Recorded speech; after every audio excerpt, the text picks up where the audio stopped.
Morning students, आज हम trick पढ़ रहे हैं बीटा गामा रिलेशन का जो प्रूफ होता है उसका ट्रिक। ये रहा बीटा गामा रिलेशन।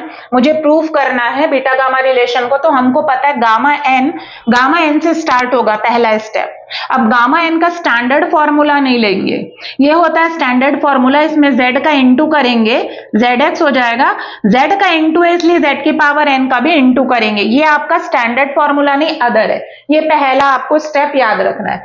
दूसरे स्टेप में गामा एन के बगल में आपको गामा एम लाना है। गामा एम लाने के लिए आप e की पावर माइनस जेड और इंटू जेड की पावर m माइनस वन का क्या करेंगे, इंटू करेंगे दोनों साइड में। किसके रिस्पेक्ट में इंटीग्रेट करते हुए, z और 0 से इंफिनिटी।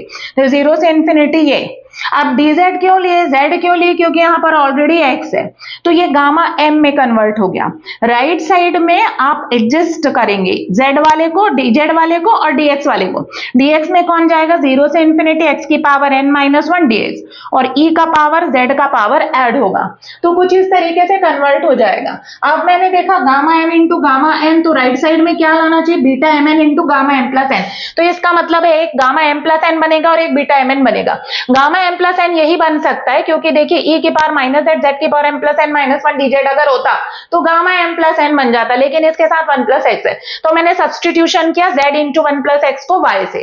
फिर पूरा रिप्लेस करिए, पूरे dz को dy से, z को y से, और z की लिमिट जो है 0 से इंफिनिटी वो y की लिमिट में कन्वर्ट हो गई, y इक्वल्स टू 0 से y इक्वल्स टू इंफिनिटी। ये मैंने रखा। फिर उसके बाद y वाले टर्म्स एक साथ, dx वाले टर्म्स एक साथ। तो ये हमने देखा, ये गामा m प्लस n का स्टैंडर्ड फॉर्मूला, और ये बीटा mn का हमारा अदर फॉर्मूला 0 से इंफिनिटी। तो तीसरे स्टेप में सब्सटीट्यूशन करना है, तो इस तरीके से आप करेंगे तो सीधा बीटा mn का फॉर्मूला आ जाएगा। तो पहले स्टेप में आपको मल्टीप्लीकेशन करना याद रखना है।